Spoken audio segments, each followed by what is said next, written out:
Okay.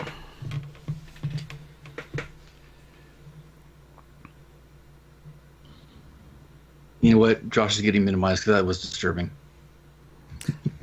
I missed it. What happened? Oh. My face is all tight. I just woke up from a nap, so stretching my face out. My pre-podcast nap. Okay, let's go ahead and get started then. How unprofessional. Wait, let me make sure mine's turned off too. Okay. Welcome to episode 72 of the Making Geeks podcast. We are the podcast for makers, dads, and geeks. And today we have 4 Asgardians with us, theoretically. Mr. Josh. Mr. Josh Price. Hello, everybody. And we also have Mr. Mark O'Keefe with us. What's going on? Mr. Wes Swain. Hey, guys. And I am Sean Jolliker. How are you guys doing this week? Not too bad. Crazy. Every time we start this, I'm thinking, I can't believe it's Thursday already. It seems like sometimes we just talked, but it's always good that to hear you guys again. Like this week was particularly weird because I didn't listen to last week's episode until like yesterday. Mm-hmm. So when I got home, we were doing stuff, and Tiff was like, "Oh, and you have the podcast tonight." I'm like, "No, I don't." It's like, "Oh, crap, it's Thursday." Yep. Like, how did that just happen? Week is flying by. Do you like having a solid schedule again as opposed to kind of the traveling nomad? Yep. I like some structure. I work a lot more, though. I get home a little later. I guess it's when you're having fun, you don't pay attention to what time it is. Mm-hmm. And you turn around and you're like, oh, man, it's 6 o'clock. Like, I should probably be home. Yep. Wes, how'd your rocket ships go? So, let's see. I lit up in the car with my buddy Dan and Robert. And we go up to where Jason Roush of Roush Woodworks. He works at Wallops Island in Virginia. Out on the Eastern Shore, they have a NASA facility. He's a radio technician. He's in charge of managing all the radios and like equipment for that. And there was a launch the next morning at 7:30 in the morning, and the window was 5 minutes. And we get up there. We were there really super, like an hour early. The weather was gorgeous. We were looking forward to it. Everything was perfect. We actually got on the roof of his building to like be able to see it, like, you know, see it go past. We weren't like in direct line of sight with it, but it would like just barely take off and you'd see it above the trees. Apparently it's a good spot. And it was neat to be actually on base, and I had a little visitor ID like from the gate and everything. It was pretty cool. And we're all jazzed and we're ready for the launch. And they get within 1 minute of launch, and there's an errant plane in the airspace. Oh, and violation. And they try to contact it. They get the tail number off of it and all that stuff. Couldn't get a hold of it. Launch window closes. Launch canceled. Oh. That sucks. I was like, are you serious? It was like a 5-hour drive to get up there. Like, it's not a horrible drive, but I mean, it's kind of a toll. Actually, there is literally a toll to go across the Chesapeake Bay Bridge Tunnel. It's like $13 one way, and you go through like Route 13 in Virginia, which is like, 55, 45, 55, 45, 55, 45. Like trying to get you in speed traps. And so they're like, oh, we're going to have another launch, but it'll be tomorrow. And some of it, the people that went with me had to work the next morning, so that wasn't an option. So we had to go back all disheartened and everything. And of course, what you know, on the way back, I ended up getting a souvenir that I hadn't gotten in 18 years. I got a speeding ticket. Nice. On the way back in one of those speed traps. Son of a... Yep. Yeah. I was like, that's great. Yeah, nice. So that's $160. Oh. 62 and a 45. Ouch. I missed that sign that when I get into that 45 zone, 62 into 55 is, cruising speed or whatever. 62 and 45, it's expensive. So, luckily I don't have to go back up there to the little podunk town. I can pay it online. Oh, what a convenience. It's so nice to allow me to do that. Do you technically have to pay it? I mean, You're if not you go to there. court, you don't, even if you can get it thrown out or whatever, but I'm not going to travel 5 hours back up there after I get back from my trip for that crap. Anyways, so I'm basically donating to their, cookout fund or whatever for the town. So. And you got no rockets? You got no rockets? I know. Yes. That's double whammy. Yeah. Luckily, they launched successfully the next morning. I watched it on TV. I was like, man, come on. But besides that, that was my last week. Should find out where that guy in the plane lives and just go beat him up. Yeah, I'm still not sure what ended up happening. They're with that. super random. Yeah. They put out what's called a NOTAM for like a restricted operating zone. If people don't check those in the morning, because those ranges, it's not just like around the island. It's a huge fan that goes out into the ocean.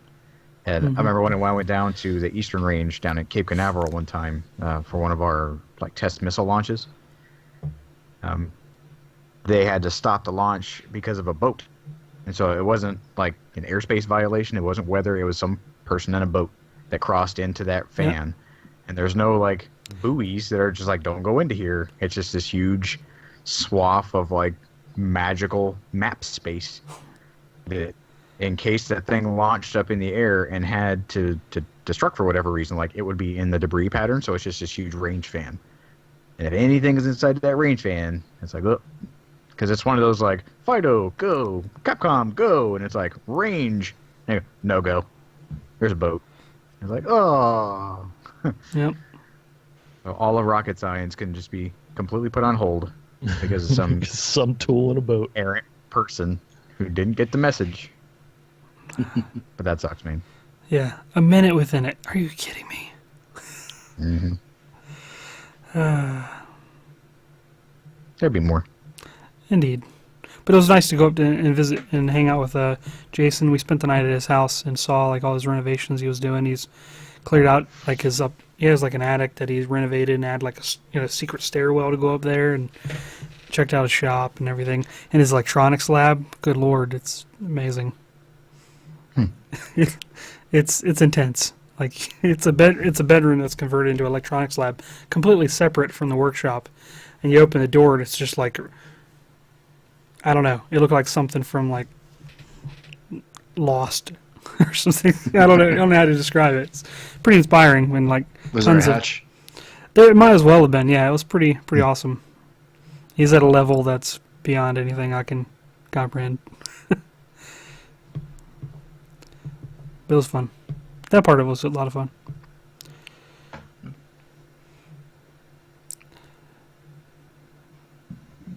What about you guys? What have you guys been doing?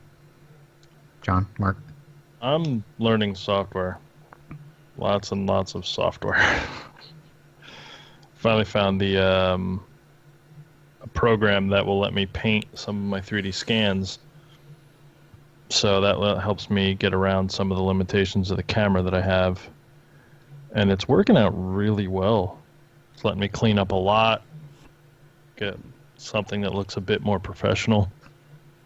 It's just, it's tedious though. Trying to learn, like that's the one thing I always hated about trying to learn on your own.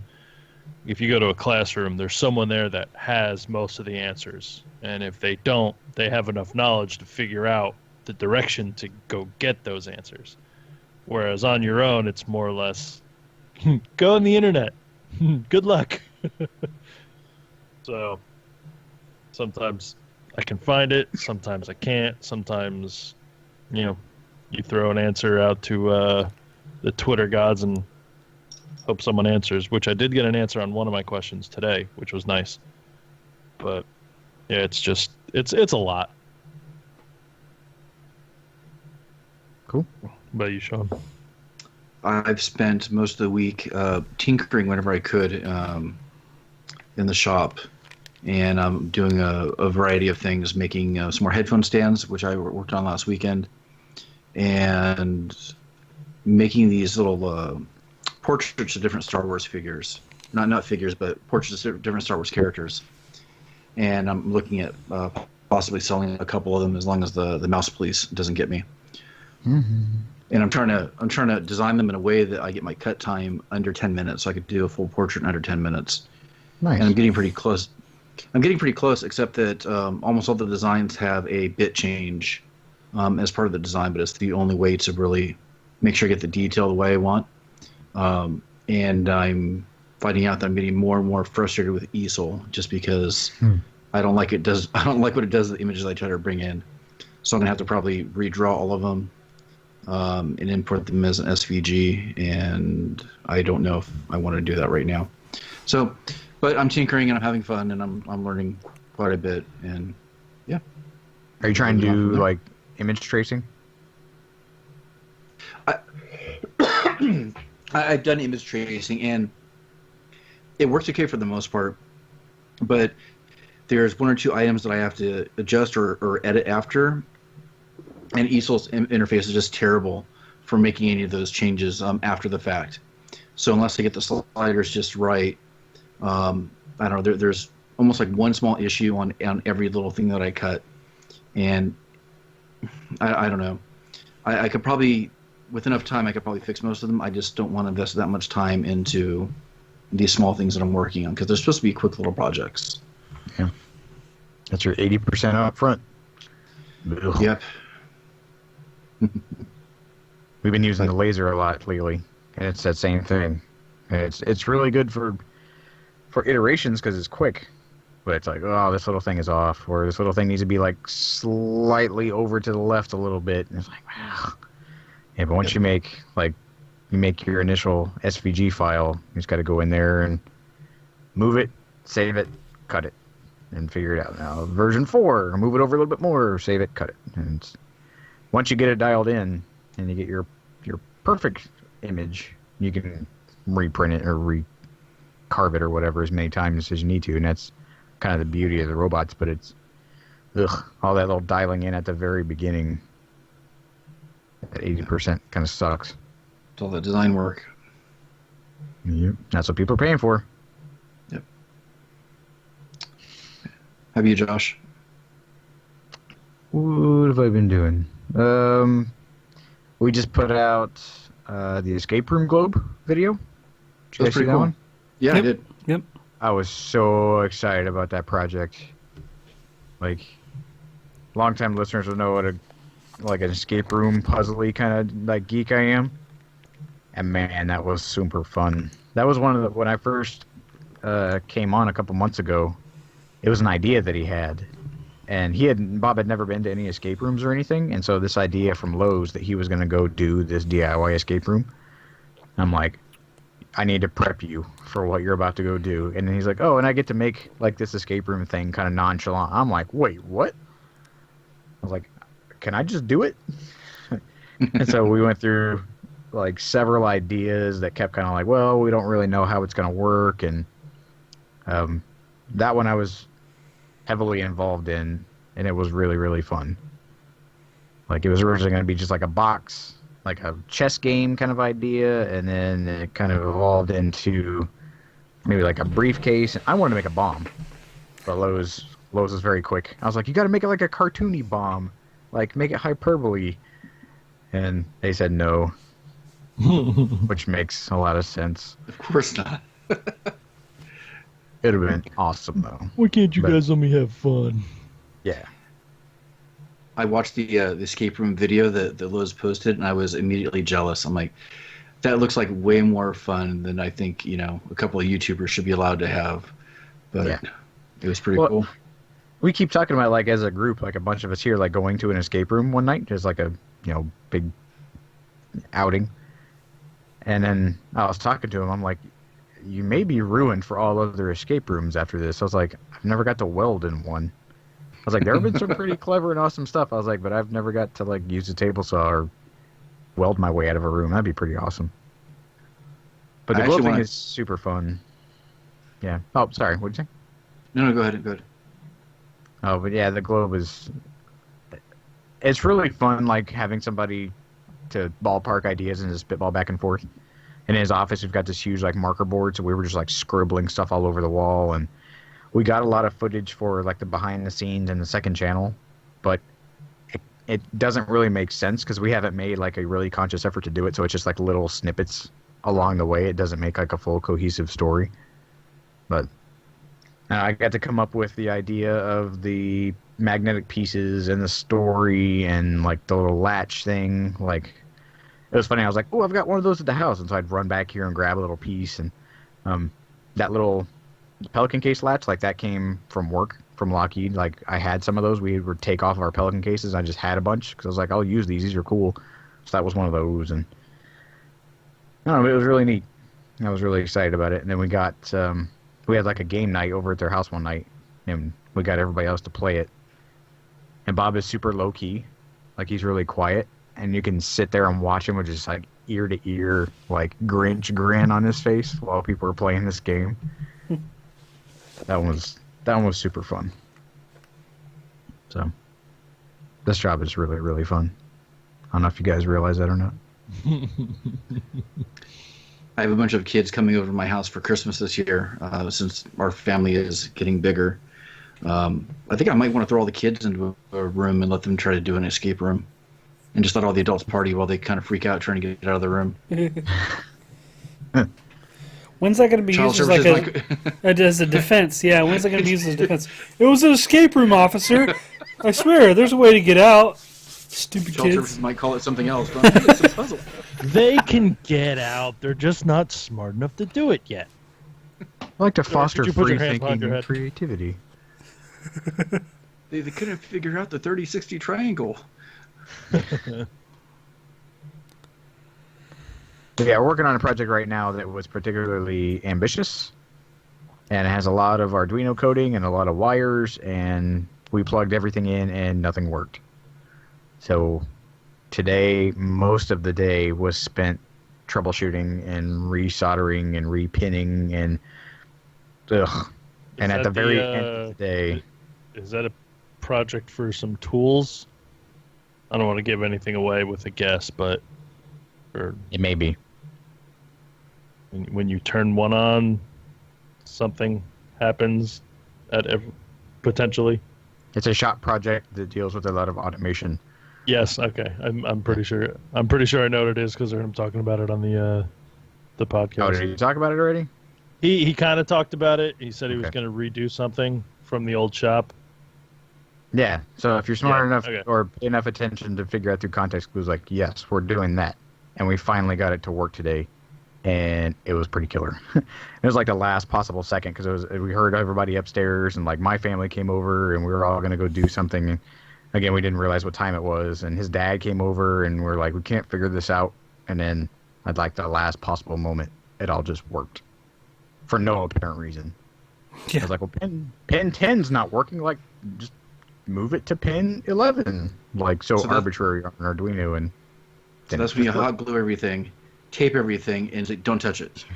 It looks like a 5-year-old tried to like wire a treehouse in there right now. It's just so many wires and crap all over the place, but it's pretty much that, like, nobody touch anything. But it was pretty sweet. Cool. So yeah, that's what we're working on. So today, we are going to be doing the spoiler cast for Thor, since we all finally got to see the movie, and that'd be kind of fun to talk about it from our perspective and kind of handle it the way we do with all of our movie reviews. We typically have some different things to add to what we noticed and saw in the film. So, who'd like to kind of get us started in this? How do you think it compared to the other Thor movies? Hold on, like we do for all the other ones. Did you hate it? Did you like it? Did you love it?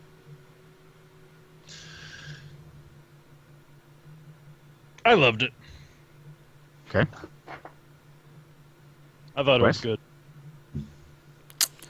I loved it. Is there one in between? Sure.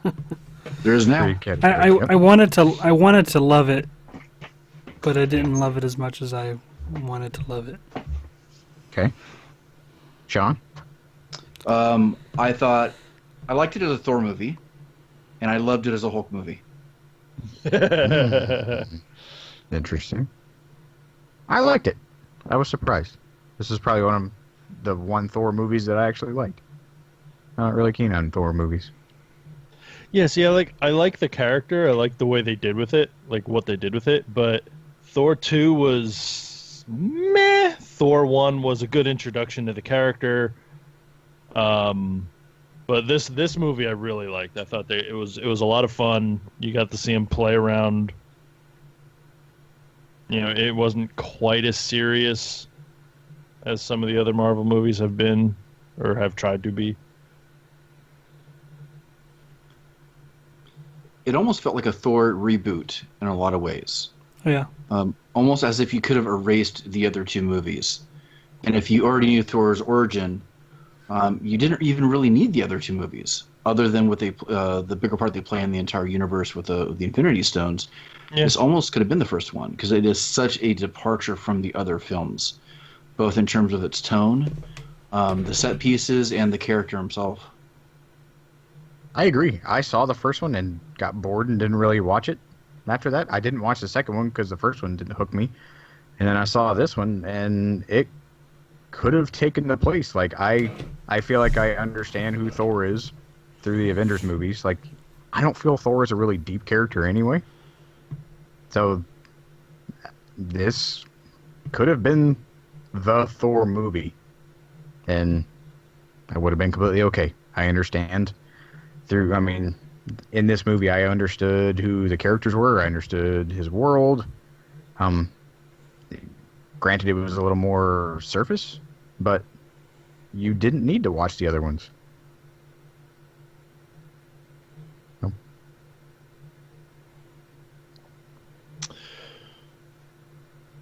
How do you feel it stands up to the Marvel Universe as a whole? Because I saw reviews saying that it was the best Marvel movie they've ever made. No. It's in the maybe top 5. Maybe. I mean, they're definitely getting better the longer they go, but Justified being in top 5. Well, maybe 5 is a little bit too high. Well, not that I disagree with you. I liked it. That's a lofty acclaim. I don't know. Like I said, I'm split. I think my expectations were too high. Like, it's a similar problem that a lot of people have with current movies, and I kind of did it to myself. But I thought that the best parts were in the trailers, and like especially anything that had to do with the Hulk was already in the trailer. Anytime he said anything talking that was hilarious was in the trailer, like straight up. It just was. Yeah. Like the whole, we're fire, like that could have been an awesome line if I had never heard that before. And like it seemed like the only segment that they really didn't put in the movie or in the trailer was like him in the hot tub. That was like the only funny part that wasn't already spoiled for me. And I understand, like, from a marketing perspective, they had to throw that he was in there, to get people to want to see another Thor movie. But how awesome would it have been if we had no idea that Hulk was in it, and we were just as surprised as Thor was when he come busting through the wall of the gladiatorial arena? Imagine how freaking out you would be, like, oh my god, what? I just got chills thinking about that, like how excited you'd be. Thinking like a lot of people said that, like, and that would have been so cool. It would have been it would have emotionally it would have been a lot more. Yeah, it would have been a lot deeper. You would have felt more betrayed or whatever when Thor's like, oh, you're actually going to hurt me, or that kind of thing. And I don't know, there's some other parts that they kind of glossed over, like Thor's buddies that they kind of built up in the last movies. They just kind of washed them away, and I don't know. There's some parts I really liked, other parts that I just kind of... That's my biggest gripe is the trailers, which I did it to myself. on purpose or inadvertently. It's It's just not necessarily you. They've been yeah. they throw 'em down. destroy movies and trailers, and they gotta stop. There is no reason we need 17 trailers for a movie. You need one. You need one trailer 2 months before the movie comes out, and that's it. Like this whole trailer business. Just tell it in a compelling way where it doesn't reveal the whole story. Or if you can't get moviegoers to come to your movie with one trailer, you're doing something wrong, because all throughout the 80s, that's all they ever did. You know, let people know, hey, we're making Thor 5. Here's your trailer. We'll see you in 2 months. Making Guardians of the Galaxy 2.5 is what I felt like to me. yeah, There's a good reason for that, Joe. I still can't But as believe far they as made that. as the trailer, this movie really wasn't that deep. It didn't have that many layers to it. Like, it was entertaining, but it was that the trailer spelled out the movie, because the movie was pretty much just one big trailer. There's this big fight scene. Here's the introduction of the bad girl. Big fight scene. Like, there is a little bit of character arc in there, but like, oh, you got a haircut now, which had no relevance to the story whatsoever.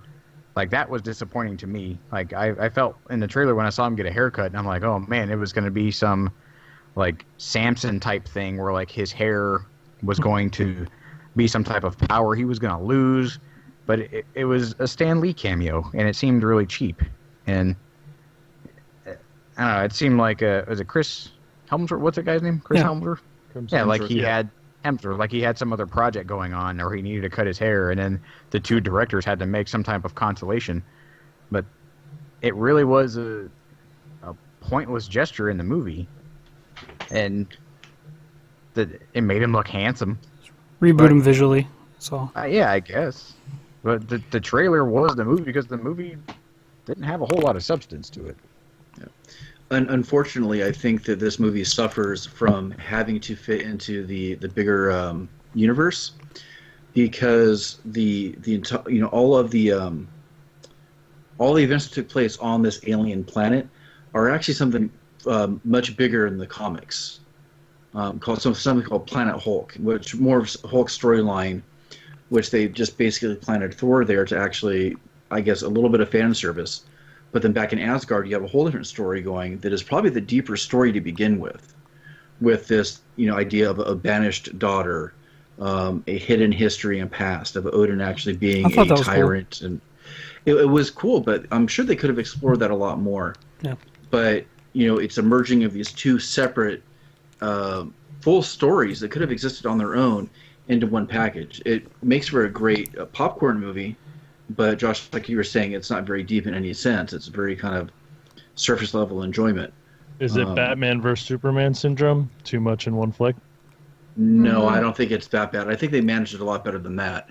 It didn't feel too cramped. It was a little bit rushed, though, in terms of, okay, Thor's got to hurry up and get back to save his home planet, when there was really so much more to explore. I liked that. I like they're kind of moving Loki towards more anti-hero than crybaby, In literature, I think he's always had the same,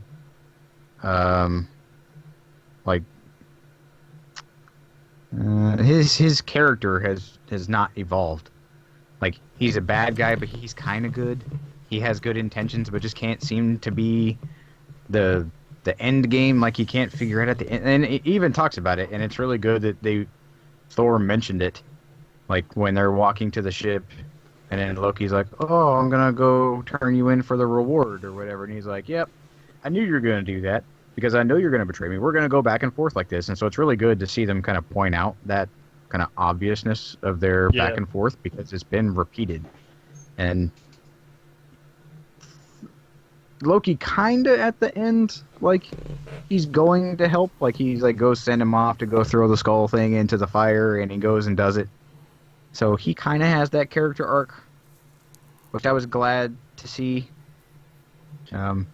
because it just would have been the same equation over and over and over again.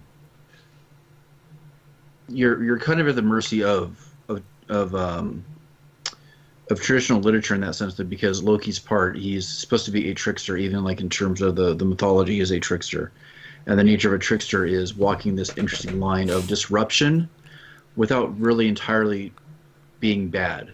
It's always going to be that character. Yeah. Yes. That's why I kind of liked they did a comic book series with him called Loki, Agent of Asgard, which they were kind of trying to reboot the character in the comics to make him more Tom Hiddleston-ish. So it was basically like he's got to do...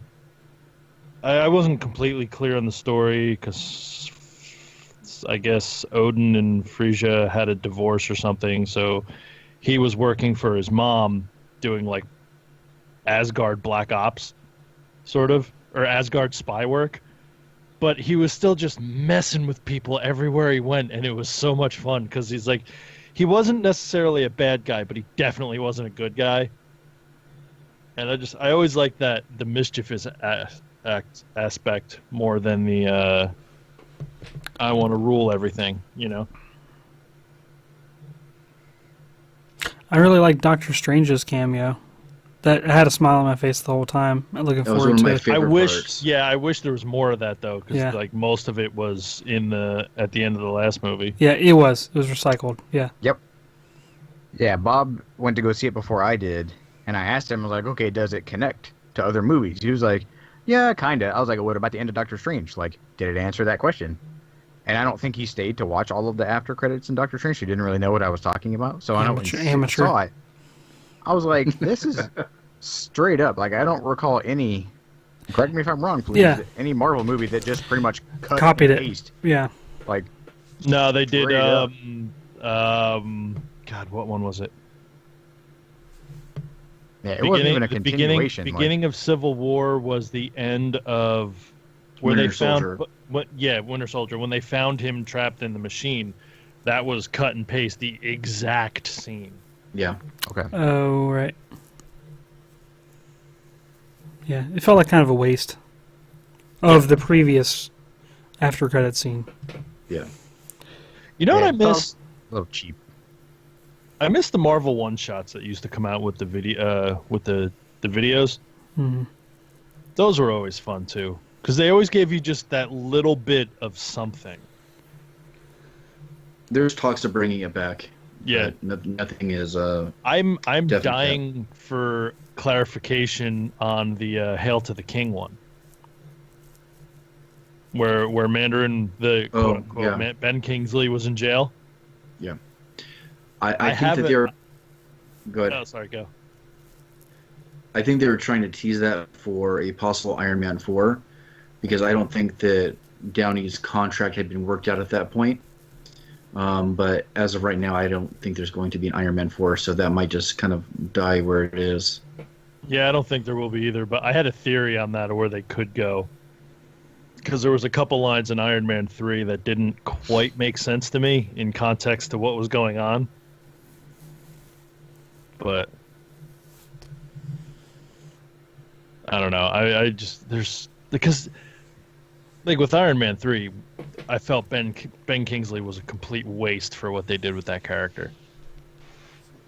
You know, you saw the trailers coming up to it, and he was chilling as that actual evil guy, you know, and then to find out. But what a twist! Yeah, exactly. Don't Shyamalan me. I was so upset about that. I'm in the movie there going, wait, what? No, come on. I don't remember if they had an explanation of why they actually chose that as their plot point. Because Iron Man 3 was already kind of walking the line of being a turd as is, and I don't think that helped it at all. The main villain in Iron Man 3 blew his brains out in the first panel of the comic it was based off of. So it didn't really have very good source material. Well, no, Extremis was a great comic. Was it? Okay. It was written by Warren Ellis. If you haven't read it, go find it. That was a great book. But it's just the way they Iron Man 3 could have been a fantastic movie. they just went weird with it. Okay, so Anyway, back to Real is Thor. back Sorry. to Thor. What about new characters? What'd you think of the new characters? I liked the Rock Korg. and Meek. They were funny. Yep. Korg stole the show. He's dead. I accidentally stepped on him on the bridge. I've been carrying him around. Oh, look, Meek's alive. That was funny. I liked Valkyrie. She was cool. About Jeff Goldblum He was Jeff Goldblum. coming He back wasn't- as Jeff Goldblum. Yeah, exactly. He wasn't the Grandmaster. He was Jeff Goldblum. It almost seemed like his acting, that whole routine was cut out of like some weird obscure commercial and just kind of pasted into the movie. I was expecting him to go, change your apartment, change your world. Is it like a travel commercial that he does or something? What is it? Apartments.com. Yeah. Cars.com. Come live in Beta Ray Bill's head. All right, so his little like second in command henchwoman. Did you I guys didn't catch like who that was? Did you know who that was? No. No. That lady does the voice of the grandma in Moana. Oh, really? Yup. Huh. Did you She's from- just happen she's to from know New that, Zealand. or Yeah, I saw her. Well, I was watching the bonus features in Moana, and I was like, oh, that lady. She's from New Zealand. And then I saw, I'm like, holy crap, it's the same lady. And I went to go watch it with Deacon. And there's some language in this movie, just like most other movies. And, you know, we've had many talks, and Deacon understands words that he should say and he doesn't say, and he gets it.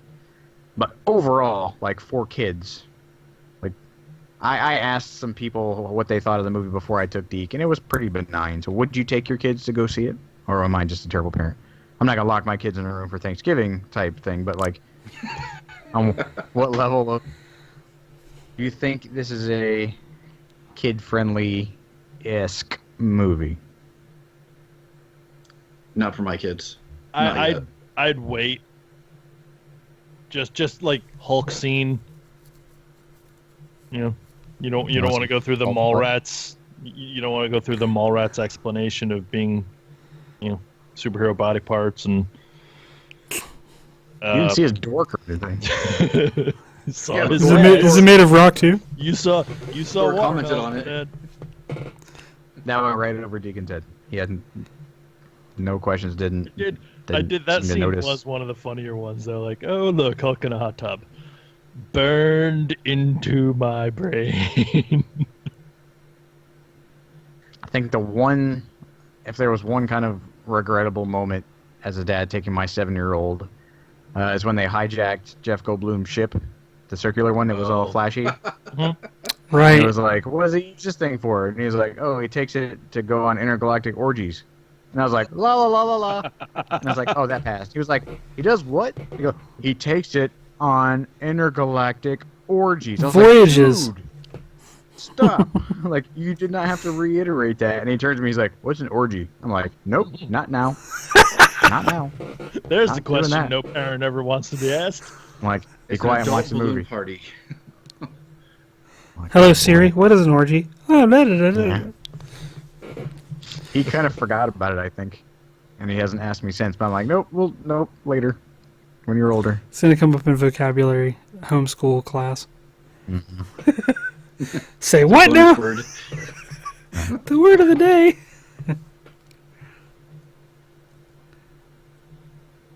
I think Goldblum did a good job. I mean, I'm glad to see Jeff Goldblum come back in his type of character again. I think it always- worked for this role. He's always fun to watch. He just, Benevolent doesn't seem to care. And he was a character that didn't really have to care. And I think it kind of worked. That bonus scene with him, though, seemed a little bit cheap. Just wasn't very inspiring. They could have better spent that time doing something else. Was it at the very end? Yeah, I didn't get to see two- that one. Yeah, there's He had to two be- end credit scenes. I saw the first one with the ship came up. Yeah, Whose ship was that? Was that Thanos' ship? Yes. It's supposed Yeah. to be. Yeah, And that directly links to Infinity War, which I won't spoil for anybody if you don't want to know about it. Well, I had a question whenever the Gauntlet. What's her name? Hela? Yep. Like, that's fake. Okay. Yeah. So when Hela, that was pretty funny. Smashes up the fresco in the ceiling, right? And you see her and Odin, Odin the Conqueror, and she is this person going around, and he's like, he had to rule before he became this nice ruler or whatever. And then it made me think, did he and Kurt Russell from Guardians of the Galaxy, ever cross paths? Because it seems like they're on the same type of voyage. How did they balance that? I know that Kurt Russell and Guardians is supposed to be this god analogy where he's just creating worlds, but he's doing it constantly. And then Odin is trying to conquer those worlds. And I was I wonder, because they operate in the same space. Well, it seems the like universe is a big place, though. Yeah, but you're able to jump from a universe with the magic sword thing super easily. So I guess there's only 9 realms he seemed to care about. So maybe that wasn't in the same intergalactic scope as Kurt Russell's God character. I don't know. But in that moment, I thought about that. That's a good question. I hated that though in Guardians 2. Yeah. I didn't like that. I thought I'm not a huge fan of Guardians 2. I like Guardian 1 so much better. I like it more. Yeah. I liked 1 more. I had a similar complaint with this one. I liked the jokes to a certain point, but after a while, it just seemed like they were, I don't know, too much. I guess I don't know. The opening scene of Thor Ragnarok almost turned me off from the movie, just because it seemed too much right off the start, as far as his banter and his cockiness, and it seemed almost too much of a joke. I think they pushed it just a tad bit too far. Oh, a Surtur? Yeah. Oh, about the shtick where he's spinning around in the chain. He's it was too goofy. Yeah.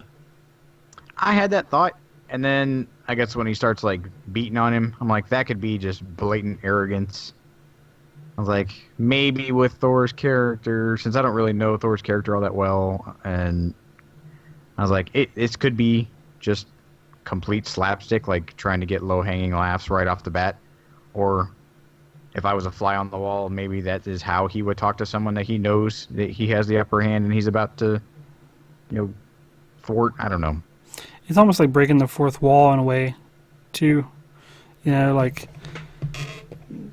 Those sorts of sequences, they never will face the perfect direction for the whole, soliloquy or whatever the villain spouts out. So it's sort of, I think it's kind of like a nod to...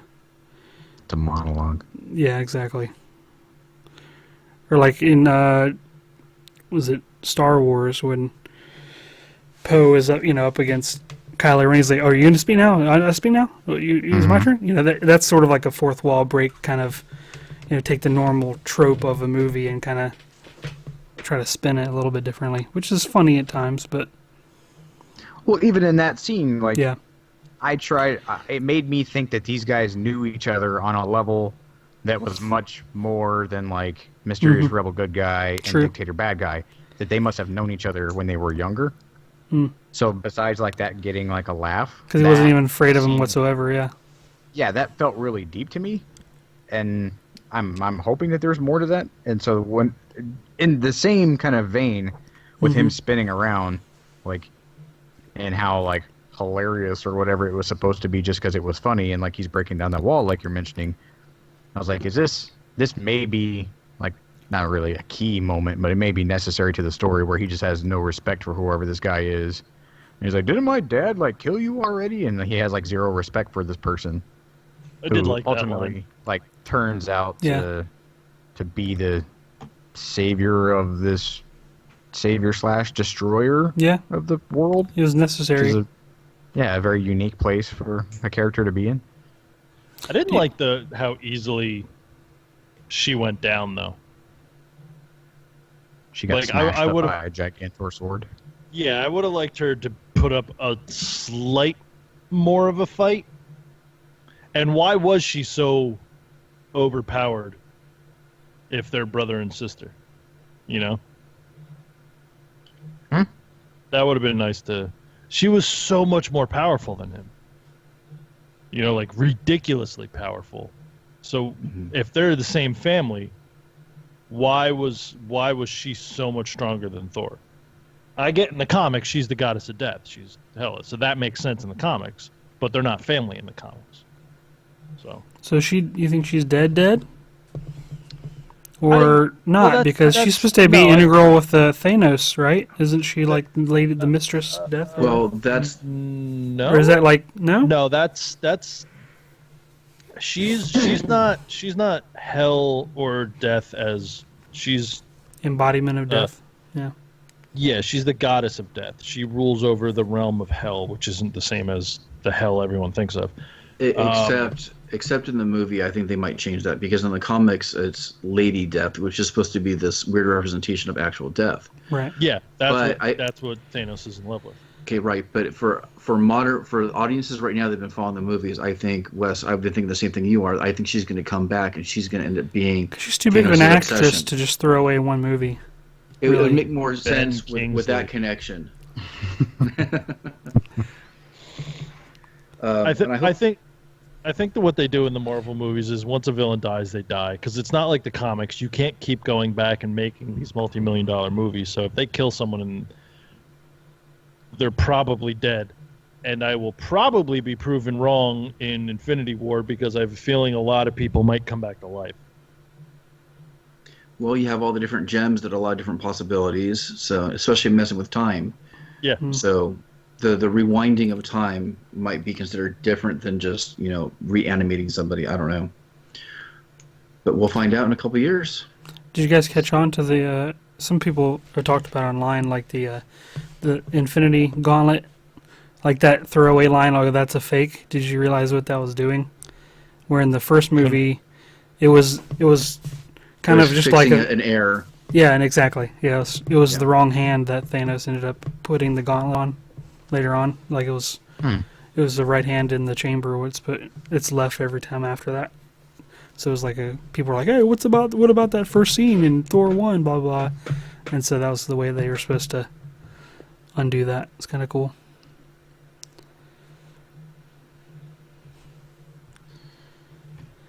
Did anybody else wonder how Banner was whining about Tony's clothes and how his pants are being super tight, and then when he turns into Thor, his pants still fit? It's an accepted thing.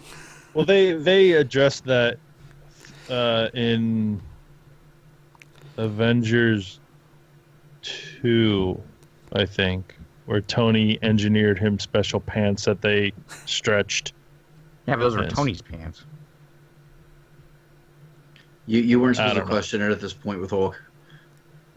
I mean, they made me question it. He was wearing some robe thing, and here's Banner walking around with like these super 5XL diaper thing he had on. I did quite like Banner's parts in the movie. Like I thought that was cool. How I don't know, he didn't know where he was, and he was afraid that he would, if he went back to Hulk, he wouldn't come back again. And I thought that had like another layer that I wanted to see. That seemed out of the blue. Like, so? How did you come up with that? Like, how did you come to that realization? It's like, oh, if I turn into the Hulk again, I'm never going to be able to come back to myself. Like, where did that revelation come from? Because he was in for 2 years. How much longer could you be? It. But that seems to be a stretch, though. I don't know. As a scientist that has 7 PhDs, like, what is that based off of? Because you were Hulk for 2 years and you didn't remember? Like, if you're going to turn into Hulk, you're never going to come back? Like, that seems like a really... Because it almost seemed like Hulk... hypothesis. He got to the point where it's up to him whether or not he wanted to release Banner. Like, like it was almost like a separate character's choice whether or not to do it or not. Maybe a fear of it's not Banner controlling Hulk anymore, and maybe it's the other way around. Who's controlling who? There's a lot of links to what I've read that happened in the comics regarding that, and I think that once again that might be just like a little bit of fan service too.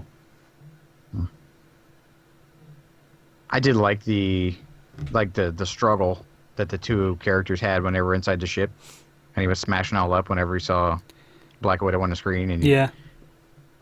where he was punching him, kind of like that Kylo Ren kind of thing, Mm-hmm. where he got hit and he's punching himself to try to continue to focus on the anger and the negative, or Right. he's like, I'm just going to keep hitting myself and smashing myself so that he can be angry and fight off the lesser part of himself.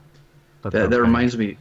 That reminds me of one thing I noticed in the film that they didn't address at all, and that is at the end when Hulk is fighting the giant wolf and gets dragged underwater, the wolf's claw actually punctures him, and you see green blood coming Mhm. out. Yeah, that was his. I thought that was a tooth. I thought he was getting bit. Well, whatever it was, Right. he was injured, Mhm. but they didn't do anything with that information in the film itself. So I don't know if that's simply to let us know that this character is vulnerable and not invincible, that has been shown so far. But there wasn't even indication once he got out of the water that he was hurt or anything, which I thought was interesting. In that same vein, I didn't like in the arena how Thor was such a worthy opponent. Like when the crossover series, like when Hulk fought Superman, like Hulk beat Superman, and so to go up against Thor, like who doesn't even fully electricity, use his yeah. like god of thunder type He just stuff. where uses has the strength, sparkle yeah. or whatever. Yeah. Yeah, like maybe that goes back to like I agree. our age old, like in the comics like this versus the movie. Like I don't know. They are not paralleled in this movie made, and they ranted about the tie. Like they kept joking about like, oh, it's a tie. Like no, bro, there would not have been a tie. The Hulk would have crushed your Especially face. with him not having his main weapon or powers. Or his hair, like his beautiful hair. Like yeah, no, Hulk would have dominated you just like everybody expected it to. There's one thing that I wish they would have done in this movie that they have not done yet. At least I don't think they have. Is that if I remember correctly, the angrier the Hulk gets, he actually grows in size. That was the Ang Lee one. No, wasn't but I actually thought it was it was an Ang Lee one, but I think that was part of comics too. It's part of his mythology. I don't think he technically grows in size, but he does.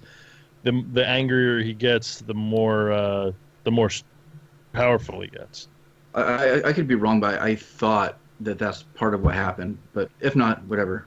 No, I mean it's interesting. It's certainly possible considering how many times the comic book characters change over the years. This would have been an interesting case for that happening, though, too, especially given some of his battles in this film. But I liked it. Yeah, overall, I did Yeah, like. I'd watch it again. Yeah. Meh. So, what are you guys geeking out about?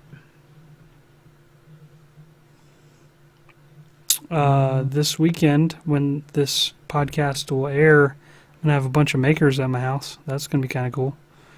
So, kind of like an open house to any North Carolina or other makers that are willing to travel down. I think we have like around 15, possibly 20 people.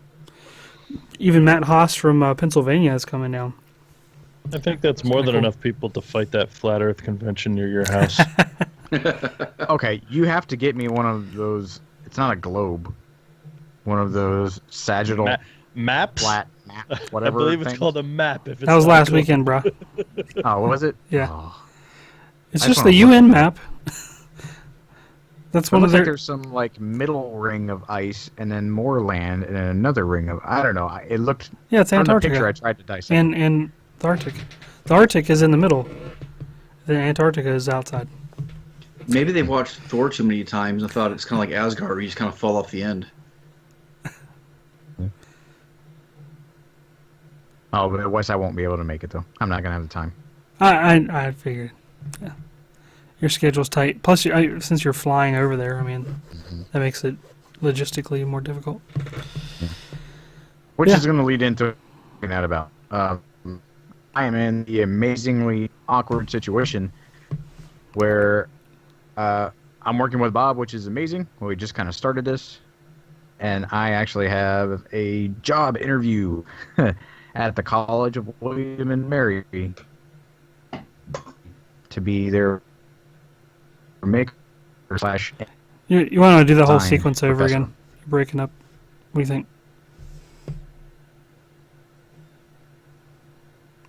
there? Leads You're- into what I'm geeking out about. Entire episode perfectly fine up until right now. Who Right. just started watching Netflix? Hold on 1 second.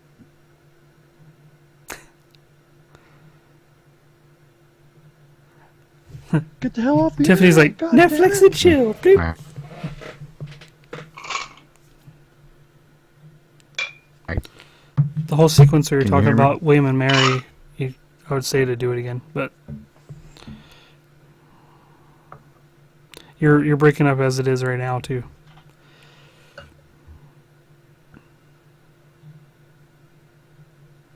I wonder if switching to audio just for this, the last 5-10 minutes might be best. If you can. Shit. All right. I'm turning my video. Okay. You guys are freezing up. Josh, keep talking. So I imagine that I'm You're still breaking up. breaking it. Hello? Barely hear you. On a scale to 1 to 10, it's a 1. You want to try logging off, coming back on? We could add you again.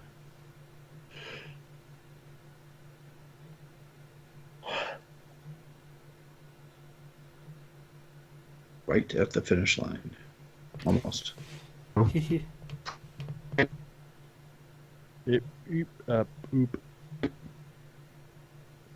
I'm s-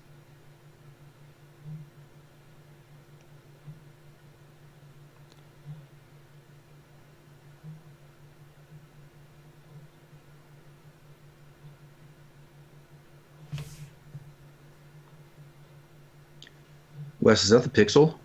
All right. It's a Pixel 1, yeah. Oh.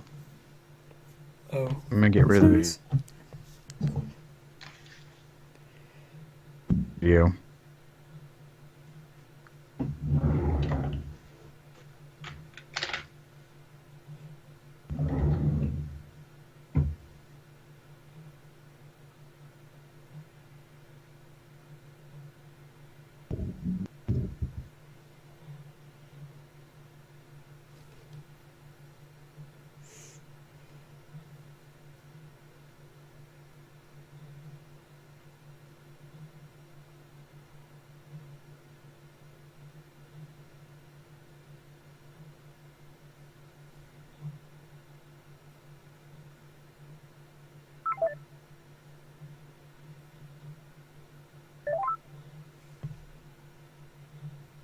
All right.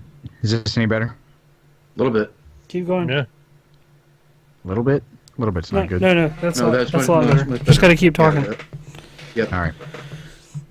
Okay. What did you say? Oh yeah. Okay.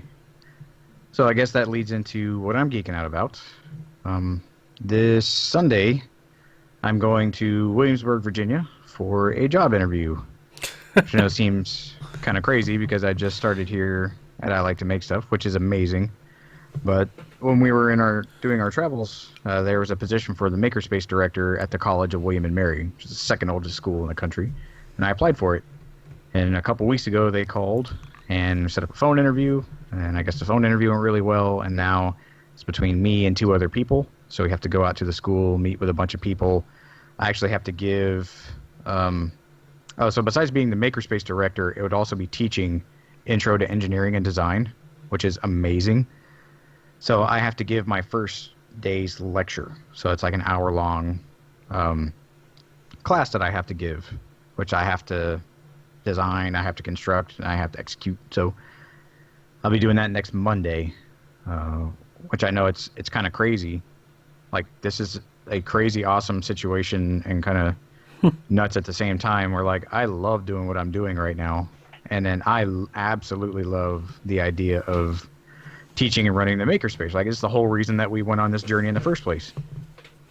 So, if it goes well, and if they want me to do that, then I'll have a whole nother set of conversations that I have to run through.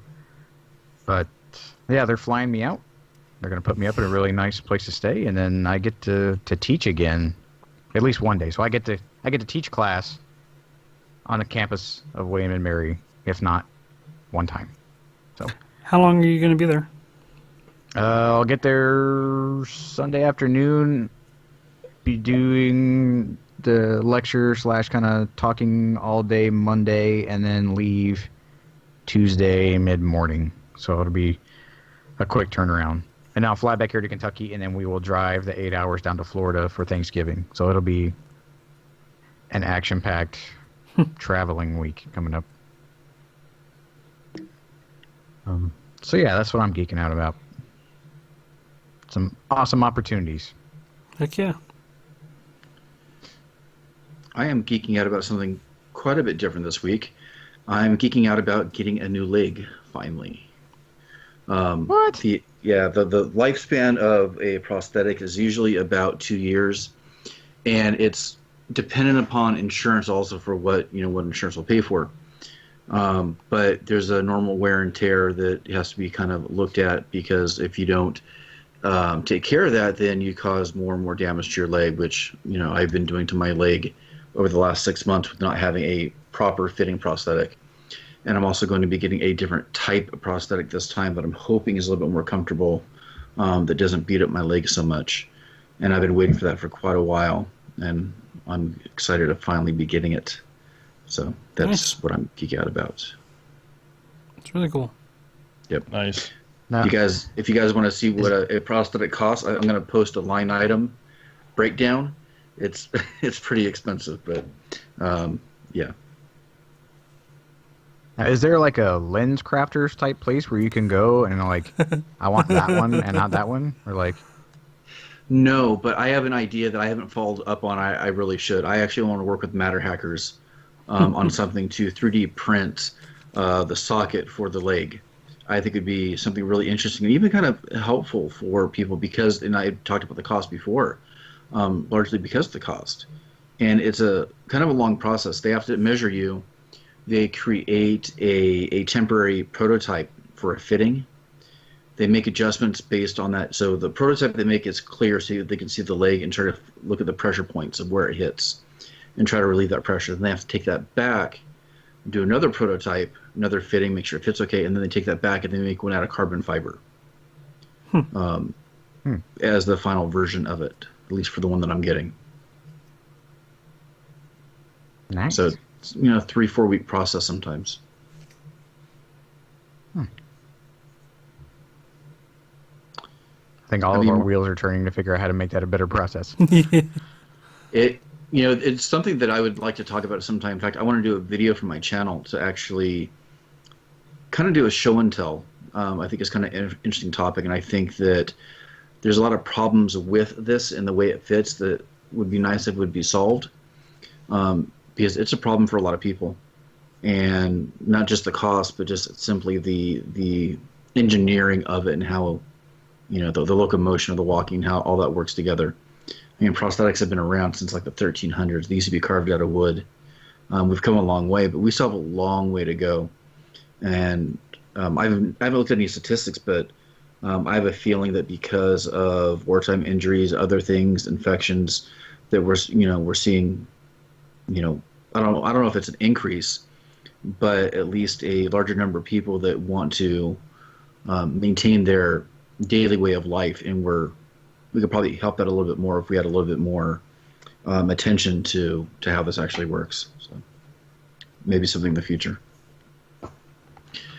I'm actually talking about that very point in a lecture. There's a company called Enable.org that does the 3D printing for kids' hands and stuff, and it may be worth reaching out to see if there's a project already in the works. Yeah, it's pretty complex. I want to look into it more, just that, because I'm able to get around, I don't invest as much time. But it's something I definitely want to look into more in the future.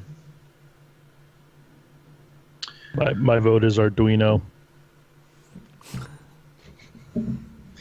Yeah, there's an aspect of that too. And like I said, we could talk about it maybe in a future episode, talk about some of the problems that do need to be solved. And something like an Arduino or a microprocessor is one of the things that's being worked on for that. In fact, there's a really well-known TED Talk where this inventor basically created a new type of prosthetic like mine but actually has an articulated ankle, which most don't. And it works, and when you see that person walk, it looks like magic because you really can't tell they're wearing a prosthetic. But the problem is cost, and the problem is power because the thing has to be powered.